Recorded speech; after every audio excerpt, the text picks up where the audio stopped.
Hi friends, అందరికి నమస్కారం. ఈరోజు మనం వచ్చేసి తమిళనాడు రాష్ట్రంలో ఉన్న తిరువన్నామలై అంటే మన తెలుగు వాళ్ళము అరుణాచలం అని అయితే పిలుస్తాం కదా, అగ్నిలింగం అయితే ఇక్కడ కొలువై ఉంది. ఇక్కడ వచ్చేసి ఆ తమిళ వాళ్ళకు మన తెలుగు వాళ్ళకు అయితే కొన్ని ఇష్యూస్ అయితే నడుస్తున్నాయి. అవేంటో ఇప్పుడైతే డిస్కస్ చేద్దాం. ముఖ్యంగా ఈ వీడియో చేయడానికి రీజన్ ఏంటంటే, మనకు తమిళనాడులో ఈ అరుణాచలంతో పాటు మనకి ఏంటంటే చాలా పుణ్యక్షేత్రాలు అయితే ఉన్నాయి. ఆ పుణ్యక్షేత్రాలను ఆల్మోస్ట్ నేనైతే అన్ని అయితే కవర్ చేసిన. ఒకసారి నా అనుభవాన్ని అయితే మీతోనైతే షేర్ చేసుకుంటా. మీరు కూడా చాలా వరకు వెళ్ళి ఉంటారు కదా, మీరు ఫేస్ చేసిన అనుభవాలను కూడా కామెంట్ రూపంలో అయితే తెలియజేయండి. ఫస్ట్ వచ్చేసి మనం అరుణాచలం గురించి అయితే తెలుసుకుందాం. అరుణాచలం మన తెలుగు రాష్ట్రాల నుంచి, ముఖ్యంగా మన ఆంధ్రప్రదేశ్ నుంచి కానీ, మన తెలుగు రాష్ట్రాలు అంటే రెండే కదా, ఇక్కడి నుంచి చాలా మంది భక్తులు అయితే మనకు అరుణాచలం అయితే వెళ్తూ ఉంటారు. ఎలా అంటే అసలు అక్కడ తమిళ వాళ్ళు ఉన్నారా, అది తెలుగు వాళ్ళు ఉన్నారా అనేటట్టు అనిపిస్తుంది. అంటే ఏంటంటే, మీరు ఒకవేళ అరుణాచలం వెళ్ళి ఉంటే అక్కడ మీరు ఎక్కడ చూసినా తెలుగు మాట్లాడేటోళ్ళే కనబడతారు, మొత్తం తెలుగే. తమిళ వాళ్ళు చాలా తక్కువ ఉంటారు అన్నట్టు. మామూలుగా మనం ఎక్కడికైనా వెళ్ళినప్పుడు భాష ఫేస్ చేస్తాం. మామూలుగా ఇప్పుడు సౌత్ సైడ్, నార్త్ సైడ్ వెళ్ళినాం, హిందీ ఎక్కువ వస్తుంది, మనకు రాదనుకో. అక్కడ ప్రాబ్లం ఏంటిది, మన హిందీ కొంచెం కొంచెం మాట్లాడితేనే వాళ్ళకి అర్థమవుతుంది. కానీ తమిళంలో అట్లా కాదు. అక్కడికి పోతే అక్కడ తమిళ వాళ్ళే తెలుగు అయితే నేర్చుకుంటారు. అలా ఉందన్నట్టు. ఆల్మోస్ట్ అందరికీ తెలుగు వస్తుంది. 90% భక్తులు నాకు తెలిసి తమిళ వాళ్ళ కన్నా తెలుగు వాళ్ళే అక్కడైతే ఎక్కువ ఉంటారు.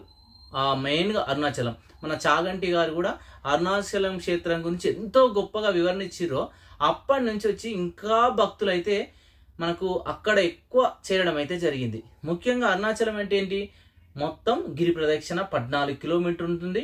అష్టలింగాల చుట్టూ మనకు పెద్ద కొండ చుట్టూ, అంటే మహాశివుడు కొలువైన ఆ కొండ చుట్టూ ప్రదక్షిణ చేసుకుంటూ రావాలి, చెప్పులు లేకుండా పాదయాత్రతోని. ఈ విధంగా చేస్తే మనకైతే ఆ దేవుని యొక్క కటాక్షాలు మన మీద ఉంటాయని భక్తుల యొక్క విశ్వాసం. ఇప్పుడు మనం రియల్ టాపిక్స్కి వద్దాం. ఫస్ట్ మన అరుణాచలం చేరుకోవాలంటే తెలుగు రాష్ట్రాల నుంచి డైరెక్ట్ ట్రైన్స్ అయితే అవైలబుల్గా ఉన్నాయి.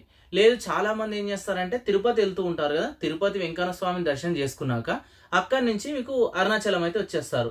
డైరెక్ట్ బస్సెస్ అయితే ఉంటాయి. ఒక 5 అవర్స్ జర్నీ పడుతుంది.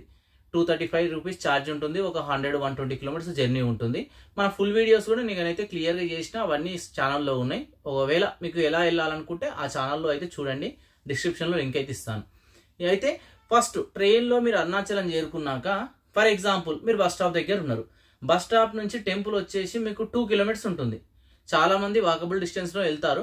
బట్ మీరు వెళ్ళాలి అనుకున్నారనుకో, ఒక ఆటో మాట్లాడారనుకో, ఆటో వచ్చేసి చాలా అమౌంట్ అడుగుతారు. మెయిన్ అది తమిళనాడులో ఏంటంటే, ఎక్కి దిగితే కథం 120 రూపీస్ అంటారు. అది మెయిన్ ప్రాబ్లం. సరే, అతను వస్తలేడని పక్క వాళ్ళని అడిగినాం అనుకో, అక్కడ ఏం చేస్తారు తెలుసా, అతన్నే మీరైతే అడగండి అని మిగతా వాళ్ళు కూడా రారు. అలా కలిసికట్టుగా ఉంటారు అందరడ. ఫస్ట్ ఫేస్ చేసేది ఇది. మీరు చూసుకోండి, నడుచుకుంటూ వెళ్తారా ఏదనేది ఫస్ట్ స్కామ్ ఇన్నే జరుగుతుంది. అదే మనం ఇప్పుడు ఇద్దరం ఆటోలో వెళ్తున్నాం అనుకో, ఫర్ ఎగ్జాంపుల్ చెప్తున్నా, ఆ లోకల్ వాడు అయిందనుకో, అతని దగ్గర 20 రూపీస్ తీసుకుంటారు, మన దగ్గర 50 రూపీస్ తీసుకుంటారు. అలా ఉంటుంది. నేను చాలా ఫేస్ చేసిన ఇటువంటి. ఫర్ ఎగ్జాంపుల్ నేను తమిళనాడు ఊటీ వెళ్ళిన. ఊటీలో ఏమైపోయిందంటే, బస్ స్టాప్లో మీకు సమోసాలు కానీ బోండాలు కానీ అమ్ముతారు. మిగతా వాళ్ళకు, ఆ లోకల్ వాళ్ళకు 10 రూపీస్ కూడా చెప్పిండు. నేను పోయితే 20 రూపీస్ తీసుకున్నాడు. నెక్స్ట్ మళ్ళీ అడిగితే మనకు అమౌంట్ ఇచ్చారు. అలా ఉంటుంది. వాళ్ళకి ఏంటంటే, ఇప్పుడు ముఖ్యంగా తమిళనాడులో ఉన్న వాళ్ళకు, అరుణాచలంలో ఉన్న వాళ్ళకి, ఆటో డ్రైవర్లకు, ఆ రూమ్స్ వాళ్ళకు ఆల్మోస్ట్ అందరికీ తెలుగు వస్తుంది. బట్ తెలుగు వచ్చినా రానట్టుంటారు. అందుకే మనం వెళ్ళినప్పుడు ఏంటంటే, మనం తెలుగులో మాట్లాడంగానే వాళ్ళకి అర్థమైపోతుంది. మీరు ఎట్లా కవర్ చేసినా సరే, హిందీ అంటే కవర్ చేయగలుగుతాం కానీ తమిళ్ కవర్ చేయలేం. తమిళ్ లాంగ్వేజ్ మనకు వచ్చి ఉండాలి. ఆ నియర్ బై వాళ్ళకి వచ్చేస్తుంది. చిత్తూరు వర్స అయిన వాళ్ళకి ఆల్మోస్ట్ వస్తుంది. అట్లా ప్రాబ్లం అయితే వాళ్ళకి రాకపోవచ్చు. మనకేంటంటే అచ్చంగా తెలుగు కాబట్టి ఖచ్చితంగా వాళ్ళు గుర్తుపట్టేసి అమౌంట్ అయితే ఎక్కువ చెప్తారు. ఇది ఫస్ట్. నెక్స్ట్ మీరు గుడి దగ్గరకు వచ్చేస్తారు. ఇక గుడి దగ్గరకు వచ్చినాక మెయిన్ ప్రాబ్లం ఏంటంటే రూమ్స్. ఈ రూమ్స్ దగ్గర మీకు మెయిన్ టెంపుల్ సరౌండింగ్లోనే రూమ్స్ అయితే ఉంటాయి. ఈ రూమ్స్కి ఏమవుతుందంటే, వాళ్ళు మినిమం 1500 నుంచి 2000 వరకు చెప్తారు. ఇక ఇక్కడనే మెయిన్ ఇష్యూస్ మనకు క్లియర్ అయిపోతున్నాయి అన్నట్టు. ఈ రూమ్స్ దగ్గరనే మనకేందంటే ఒక్కరం పోతాం. ఫర్ ఎగ్జాంపుల్ ఒక్కరం పోతే ఏంటంటే 1000-1500 పెట్టి ఒక్క నైట్కి ఉండడం అవసరమా అనిపిస్తుంది. లాకర్స్ అవి ఉంటే బెస్ట్ అనిపిస్తుంది. అందుకే ఈడ మెయిన్ ప్రాబ్లం. అయితే మన తెలుగు వాళ్ళు ఎక్కువ పోతారు కాబట్టి అక్కడ ఏంటంటే తెలుగు వాళ్ళు హోటల్స్, రూమ్స్ అన్ని ఇప్పుడిప్పుడే కొంచెం అరేంజ్మెంట్ చేసుకుంటారు. ఇక్కడనే వాళ్ళకి నచ్చట్లేదు.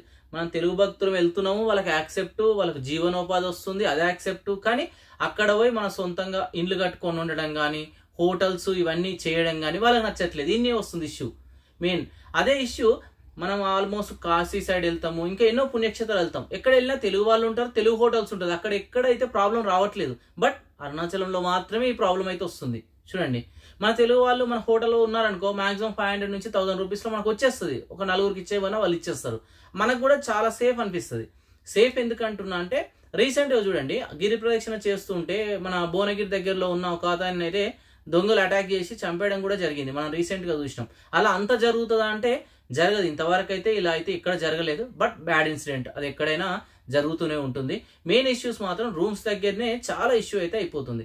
నెక్స్ట్, గిరి ప్రదక్షిణ చేయాలంటే మొత్తం మనకు 14 కిలోమీటర్లు ఉంటుంది. ఈ 14 కిలోమీటర్ల అష్టలింగాలను మనం దర్శనం అయితే చేసుకోవాలి. ఫస్ట్ వచ్చేసి గుడి దగ్గరనే ఇంద్రలింగం ఉంటుంది. ఇంద్రలింగంతో స్టార్ట్ అయ్యి ఈశాన్య లింగంతో కంప్లీట్ అయిపోతుంది. చుట్టూ తిరిగి మళ్ళీ సేమ్ ఎక్కడ మనం గిరి ప్రదక్షిణ స్టార్ట్ చేసినామో గుడి ముందు మళ్ళీ అక్కడికి వస్తాం. కొందరు ఏంటంటే కాళ్ళ నొప్పులు, సమ్ ప్రాబ్లమ్స్ ఉన్న వాళ్ళు గిరి ప్రదక్షిణ చేయాలనుకుంటారు, అష్టలింగాలను దర్శనం చేసుకోవాలనుకుంటారు. అప్పుడు ఏమవుతుందంటే చేసుకోలేరు. వాళ్ళకి ఆటో వాళ్ళు కూడా అక్కడ ఎక్కువ తీసుకుంటారు. ఆటో వాళ్ళు జస్ట్ 400 రూపీసే. మీరు వెళ్ళినప్పుడు అయితే ఖచ్చితంగా అడగండి, 400 రూపీస్కే వస్తారు. నేను డిస్క్రిప్షన్లో నెంబర్ కూడా పెడతా. ఒకవేళ మీరు వెళ్ళినప్పుడు గిరి ప్రదక్షిణ నడవలేని వాళ్ళ కోసం ఇదైతే. ఫస్ట్ ఇంద్రలింగం స్టార్ట్ అవుతుంది. ఇంద్రలింగం వచ్చేసి టెంపుల్ దగ్గరనే ఉంటుంది. తర్వాత మీకు మెయిన్ వచ్చేసి తిరుగుతూ ఉంటే అగ్నిలింగం వస్తుంది. సెకండ్ 2 కిలోమీటర్ డిస్టెన్స్లో అగ్నిలింగం ఉంటుంది. ఆ అగ్నిలింగం నుంచి మీకు కొంచెం అడివోలు ఉంటుంది అన్నట్టు. చాలా ఇండ్లు తక్కువ ఉంటాయి. ఇక మనం గుడి చుట్టూ తిరుగుతాం, ప్రాబ్లం లేదు. కానీ కొండ చుట్టూ తిరిగేటప్పుడు అగ్నిలింగం దాటగానే మీకు వచ్చేసి కొంచెం అడివోలు ఉంటుంది. మెయిన్ గిరి ప్రదక్షిణ ఏంటంటే ఎండపూట చేయలేం. తమిళనాడులో ఎండలు ఎక్కువ ఉంటాయి. మార్నింగ్ 5 నుంచి 10 వరకు, ఈవినింగ్ 6 నుంచి 10-11 వరకు అయితే గిరి ప్రదక్షిణ మామూలుగా మనం అయితే చేస్తాం. అదే మెయిన్ టైం కూడా. నైట్ టైంలో కొంచెం చూసుకొని అయితే చేయండి. ఇప్పుడు వరకు ప్రాబ్లం అయితే జరగలేదు. మీకు మెయిన్ ఏంటంటే కుబేరలింగం 7వ లింగం దాటగానే మనకి ఏమంటారు, మోక్ష మార్గం వస్తుంది. చాలా ఫేమస్. అందులోకి వెళ్ళి దాటితే అన్ని పాపాలు అయితే తొలగిపోతాయి. ఆ మోక్ష మార్గం అయితే కంపల్సరీ విజిట్ చేయండి. అలా మీరు ఈశాన్య లింగం నుంచి వచ్చేస్తారు. మధ్యలో కూడా చాలా ఉంటాయి. ఇది మెయిన్ ప్రాబ్లం. ఇప్పుడు మనం తక్కువ బడ్జెట్లో 100-150 రూపీస్లో ఎక్కడ స్టే చేయాలో చెప్తా. టెంపుల్ దగ్గర ఎగ్జాక్ట్లీ రాజగోపురంకి ఆపోజిట్ లో గల్లీ ఉంటుంది. స్ట్రేట్ గా వచ్చేసేయండి. స్ట్రేట్ గా వస్తే రైట్ సైడ్ లో మీకు అప్పర్ స్వామిగల్ మడం ఉంటుంది. ఇందులో లాకర్ వచ్చేసి 100 రూపీస్ 24 అవర్స్ కు. మీరు ఒకవేళ రూమ్ కావాలంటే 250 రూపీస్. పెద్ద హాల్ ఉంటుంది, పడుకోవచ్చు. మీ ఇష్టం రూమ్ తీసుకుంటారా ఏందనేది. ఇది ఒక ఆప్షన్. డిస్క్రిప్షన్ లో లింక్ ఇస్తా, రూట్ మ్యాప్ కూడా చూపిస్తా, ఒకసారి అయితే చూడండి. నెక్స్ట్ వచ్చేసి రాజగోపురానికి బ్యాక్ సైడ్ ఉన్న గోపురం దగ్గర మీకు వచ్చేసి ఓయమడం ఉంటుంది. మొత్తం స్టోన్ తో నిర్మించింది, పురాతన కాలం నాటి బిల్డింగ్ అన్నట్టు. ఇక్కడ కూడా అంతే 150 రూపీస్ మీకు లాకర్ తోని బయట హాల్లో పడుకోవచ్చు. ఇది ఒక ఆప్షన్. లేదు రూమ్ కావాలంటే 500 రూపీస్. నేనున్న రూమ్ అయితే డిస్క్రిప్షన్ లో లింక్ ఇస్తాను. యూట్యూబ్ ఛానల్లో కూడా మీకు ఫుల్ వీడియో ఉంది, కావాలంటే చూడండి. ఇది వచ్చేసి టెంపుల్ దగ్గర 100-150 రూపీస్ లో కవర్ చేయాలని కూడా చేయొచ్చు ఈ రూమ్స్ ని. లేదు మీకు సపరేట్ రూమ్ కావాలి, తెలుగు వాళ్ళ రూమ్ కావాలి, ఆశ్రమం కావాలంటే మాత్రం మీకు ఎగ్జాక్ట్లీ ఏడంటే ఇంద్రలింగం ఫస్ట్ వస్తుంది కదా, అగ్నిలింగం ఉంటుంది. అగ్నిలింగం దగ్గరనే మనకు ఏదంటే ఆశ్రమం ఉంటుంది. ఎగ్జాక్ట్లీ ఆశ్రమం పేరు గుర్తొస్తలేదు. రమణ మహర్షి ఆశ్రమం ఉంటుంది. రమణ మహర్షి ఆశ్రమంకు ఆపోజిట్ లో కొంత దూరం వెళ్ళే మనకు శివసన్నిధి ఉంటుంది. ఈ శివసన్నిధి మన తెలుగు వాళ్ళది. ఇక్కడ రూమ్స్ వచ్చేసి 500 రూపీస్ ఉంటాయి. బట్ ఏంటంటే టెంపుల్ నుంచి 2 కిలోమీటర్స్ దూరం. ఇది ఒక్కటే కొంచెం ఇబ్బంది. ఒకవేళ మీరు ఆటోలో వెళ్ళాలంటే సేమ్ మళ్ళీ 150 రూపీస్ 200 రూపీస్ అడుగుతారు. చూసుకోండి ఒకసారి. హోమ్ స్టేస్ కూడా అవైలబుల్ గా ఉన్నాయి. కార్లో వెళ్ళిన వాళ్ళకు 500 రూపీస్ లో హాయిగా కొంత దూరంలో అయితే దొరుకుతాయి. ఓన్ వెహికల్ వెళ్ళిన వాళ్ళకి ప్రాబ్లం లేదు. బట్ బస్కి వెళ్ళే వాళ్ళకు, ట్రైన్ వెళ్ళే వాళ్ళకి మాత్రం ఇప్పుడు చెప్పి యూజ్ అవుతుంది ఈ వీడియో. నెక్స్ట్ నేను ఇంకొక ఇష్యూ కూడా ఏం ఫేస్ చేసిన అంటే, ఇప్పుడు లేటెస్ట్ గా మన యూట్యూబ్ ఛానల్లో అరుణాచలం టెంపుల్ కు టూర్ ప్లాన్ కు వ్యూస్ వస్తున్నాయి కదా. కింద కామెంట్ ఏమొస్తుంది చూడ, అరుణాచలం అనకండి తిరువన్నామలై అనండి అని కింద కామెంట్స్ పెడతారు. ఇలా తమిళ వాళ్ళకి ఏంటంటే వాళ్ళ భాష మీద ప్రేమ అధికంగా ఉంటుందా మరి నాకైతే తెలియదు. బట్ అలా కామెంట్స్ వస్తున్నాయి. మనమైతే శివుని చాలా భక్తితోనే పూజిస్తున్నాం, వాళ్ళు కూడా అలానే పూజిస్తారు. పేర్లు శివయ్యకి ఎన్ని పేర్లు ఉంటాయి, ఒక్కొక్క అవతారం ఉంటుంది, అలానే ఒక్కొక్క పేరు కూడా ఉంటుంది. ఎవరు ఇష్టం వచ్చినట్టు వాళ్ళు పిలుస్తాం. బట్ వాళ్ళకి అది నచ్చట్లేదు. ఇలా అయితే ప్రజెంట్ అయితే జరుగుతుంది. నెక్స్ట్ వచ్చేసి అక్కడనే నుంచి పక్కనే ఉన్న కంచికి కూడా వెళ్ళాను. కంచిలో ఎటువంటి ప్రాబ్లం అయితే ఫేస్ చేయలేదు. ఒక రూమ్ లో ఉన్న అతనైతే బాగానే మాట్లాడిండు. రూమ్ కూడా ఒక 800 రూపీస్ లో రూమ్ అయితే దొరికింది. నెక్స్ట్ అక్కడ నుంచి మహాబలిపురం కూడా నేనైతే కంప్లీట్ చేసిన. మహాబలిపురం ఏంటంటే ఎగ్జాక్ట్లీ టూరిస్ట్ ప్లేస్ కాబట్టి అక్కడ మీకు ప్రాబ్లమే ఉండదు. ఎటువంటి రూమ్స్ అంటే అటువంటి రూమ్స్ దొరుకుతాయి. 500 నుంచి 1000 వరకు మంచి రూమ్స్ అంటే మంచి రూమ్, యావరేజ్ రూమ్స్ అంటే యావరేజ్ రూమ్స్ దొరుకుతాయి. ప్రాబ్లం రాదు. నెక్స్ట్ చిదంబరం. నేను చిదంబరంలో ఫేస్ చేసిన. ఎందుకంటే అక్కడ కూడా అంతే రూమ్స్ చాలా తక్కువ ఉంటాయి. వాళ్ళు 1500, 1000 ఇలా అంటారు గుడి దగ్గర. మనకు నచ్చలేదు అనుకో, వెళ్ళిపోతున్నాం అనుకో, మీకు ఎక్కడ దొరుకుతాయి వెళ్ళిపోండి. అలా భాష అనేది కొంచెం డిఫరెంట్గా ఉంటుంది. అరుణాచలంలో, చిదంబరంలో నేనైతే ఈ 2 ఫేస్ చేసిన. నెక్స్ట్ అక్కడి నుంచి కుంభకోణం వెళ్ళాను, నెక్స్ట్ తంజావూరు వెళ్ళాను, అక్కడ కూడా ప్రాబ్లం రాలేదు. శ్రీరంగం వెళ్ళా, శ్రీరంగం కూడా ఎటువంటి ప్రాబ్లం రాలేదు. మదురైలో కూడా నేను టెంపుల్ దగ్గరనే స్టే చేసిన, అక్కడ కూడా ప్రాబ్లం రాలేదు. రామేశ్వరం వెళ్ళినా, రామేశ్వరంలో కూడా ప్రాబ్లం అయితే రాలేదు.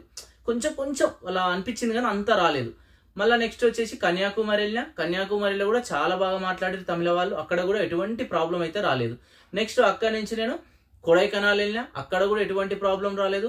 ఊటీ వెళ్ళినా, ఊటీలో కూడా రూమ్స్ దగ్గర ఎటువంటి ప్రాబ్లం అయితే రాలేదు. బట్ అన్ని దగ్గరలో కామన్ గా ఫేస్ చేసింది ఆటో ప్రాబ్లమ్సే. మిగతా వాళ్ళకి 20 తీసుకుంటే మనకు 120 తీసుకుంటారు. ఇది నెక్స్ట్ వచ్చేసి బస్ ఛార్జీలు చాలా తక్కువ అన్నట్టు. మీకు తమిళనాడులో బస్ ఛార్జీలు ఎంత తక్కువ అంటే మనకి ఇక్కడ 100 రూపీస్ ఉంటే అక్కడ 50 రూపీసే ఉంటుంది. అంటే అంత తక్కువ, అంటే కిలోమీటర్కి ₹1 చొప్పున అక్కడ బస్ ఛార్జ్ ఉంటుంది అంతే. అందుకే అక్కడ మీకు ప్రైవేట్ వెహికల్స్ కూడా చాలా తక్కువ ఉంటాయి. ఆల్మోస్ట్ మీకు అందరూ ఈ బస్సులనే ట్రాన్స్పోర్టేషన్ అయితే చేస్తూ ఉంటారు. నేను కూడా ఆల్మోస్ట్ తమిళనాడు మొత్తం బస్సులనే తిరిగాను. ఈ ఫుల్ వీడియో తమిళనాడుకు సంబంధించింది వచ్చేసి నెక్స్ట్ అయితే అప్లోడ్ చేస్తాను. అప్పుడు క్లియర్గా 1 by 1 అయితే ఎక్స్ప్లెయిన్ చేసుకుంటా వెళ్తాను. ఇది వచ్చేసి మెయిన్ అరుణాచలంలో జరుగుతున్న చిన్నపాటి ఇష్యూస్ అన్నట్టు. ఇష్యూస్ అంటే అనుకోవచ్చు, లేకపోతే లేదు. బట్ వెళ్ళినప్పుడు మాత్రం మనం మన రాష్ట్రం దాటి ఎక్కడ వెళ్ళినా సరే కొంచెం కేర్ఫుల్గా ఉంటే బెటర్ అని నా ఒపీనియన్.